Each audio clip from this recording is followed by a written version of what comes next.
क्या बना रही है प्रज्ञा? चाय। चाय। आज मन लग रहा है? हैं? क्यों नहीं मन लग रहा है? मम्मी चल गई है नानी घर। माँ की याद आ रही है? हाँ।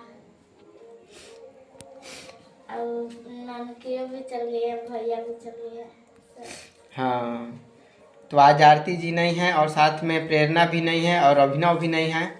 तीनों भाई बहन और आरती जी चल गई हैं अपने मायके नानी घर, और हम लोग दोनों ही केवल घर पर हैं। चाय फिर भात भून देंगे, सुबह के बचा है।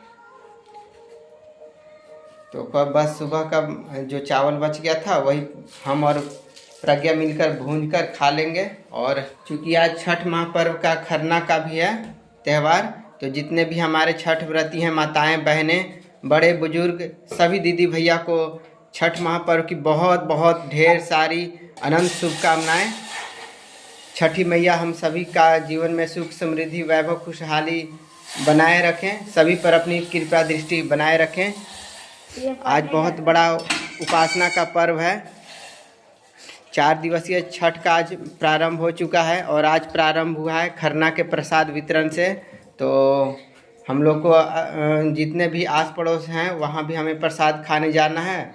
और चूँकि तो फिलहाल तो हम लोग चाय वगैरह पियेंगे, और आरती जी भी शायद इस वीडियो को देख रही होंगी, तो उनको भी गई हैं अपने माता जी के यहाँ, तो उनको भी छठ की बहुत बहुत ढेर सारी शुभकामनाएं। आइएगा और आते समय ढेर सारा प्रसाद लेते आइएगा, और साथ ही साथ हमारे लिए दुआ प्रार्थना भी कर दीजिएगा ताकि हमारा स्वास्थ्य ठीक रहे, सभी लोग कुशल मंगल से रहें, सभी लोग स्वस्थ निरोगी काया बनी रहे। सबकी छठी मैया की विशेष कृपा हम सभी भाई बहन सभी दीदी भैया सभी शुभचिंतक मित्रों पर बनी रहे। छठी मैया की जितने भी हमारे देश विदेश परदेश में जितने भी हमारे दीदी भैया हैं, जितने भी हमारे छठ व्रती हैं, जो छठ कर रहे हैं, जो छठ नहीं भी कर रहे हैं, उन्हें बहुत बहुत पूरे बिहार की तरफ से शुभकामनाएं। पूरे बिहार वासियों की तरफ से ढेर सारी असीम शुभकामनाएं। आपको बैकग्राउंड में छठी माँ के गीत भी सुनाई पड़ रहे होंगे, चूँकि जो स्थानीय हमारी सोन नदी है वहीं पर अवस्थित जो सूर्य मंदिर प्रांगण में यह,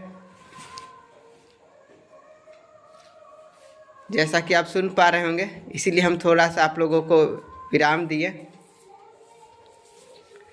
तो वहीं से ये एक मन आत्मा को तृप्त कर देने वाली, एकदम मंत्रमुग्ध कर देने वाली छठी माँ की गीत का प्रसारण हो रहा है। और बहुत मनोरम विहंगम दृश्य होगा जब कल पहला अर्घ की बेल आएगी, संध्याकालीन सूर्य अस्त के समय जो पहली अर्घ दी आएगी छठी मैया को। तो इसी के साथ फिलहाल के लिए लेते हैं विदा। अपना बहुत बहुत ख्याल रखिए। शुभ रात्रि, शुभकामना और शब खैर। और जाते जाते प्रज्ञा कुछ कहना चाहेंगे? माँ से कुछ कहना चाहोगे बाबू? मम्मी से? हाँ बोलो। जल्दी आ जाओ मम्मी। कितने दिन में? परसों दिन आ जाए। परसों दिन ना? मन प्रज्ञा का बिल्कुल भी नहीं लग रहा है, और हम लोग इसलिए भी नहीं जा पाए क्योंकि देखिए बहुत सारी हमारे पास 3-4 बकरियां हैं और उधर भी बकरी हैं।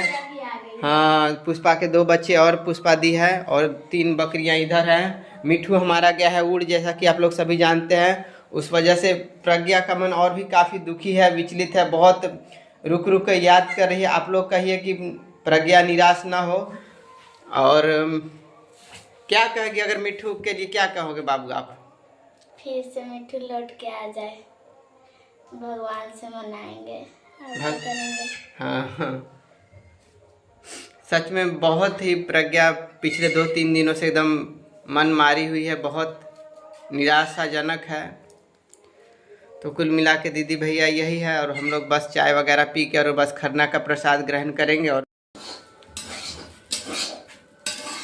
भुंजा गया बाबू? हाँ, खा लीजिए। हाँ, चलिए बातों बातों में ही सही प्रज्ञा ने हमारी चावल भूज कर तैयार कर दी है, और जैसा भी है जो भी है ठीक ही है। और बस इसे आप देहाती भाषा में हम लोग तो भुजा हुआ चावल कहते हैं, और कहीं कहीं से फ्राइड चावल कहा जाता है, फ्राइड राइस कहा जाता है। और इसमें थोड़ी बहुत कुछ और विभिन्न प्रकार की सब्जियां और या फिर कुछ और क्या कुछ डाल सकते थे आप लोग, थोड़ा बताइएगा। हम लोग तो उतना अनुभव नहीं है खाना बनाने का, मेरी कार्य कुशलता उतनी निपुण नहीं है, और इस पाक कला में तो घर की गृहिणी महिलाओं का कोई जवाब नहीं। और अब मुझे ज्ञात हो रहा है कि हाँ, खाना बनाने में भी कितनी मुश्किल और तकलीफ़ होती है और कितनी कार्य कुशलता की आवश्यकता है। खाना बनाना भी एक कला है, पाक कला है, और तभी जाके आपको ताज़ा, स्वादिष्ट और बहुत बचपन से ही सीखना पड़ता है। और मुझे कोई विशेष अनुभव है नहीं। स्वाति जी, आपको आज आपकी कमी तो ज़रूर हमें खल रही है, आप नहीं हैं, तो हम लोग दोनों किसी प्रकार से बना के खा रहे हैं। चलिए निकाल दीजिए।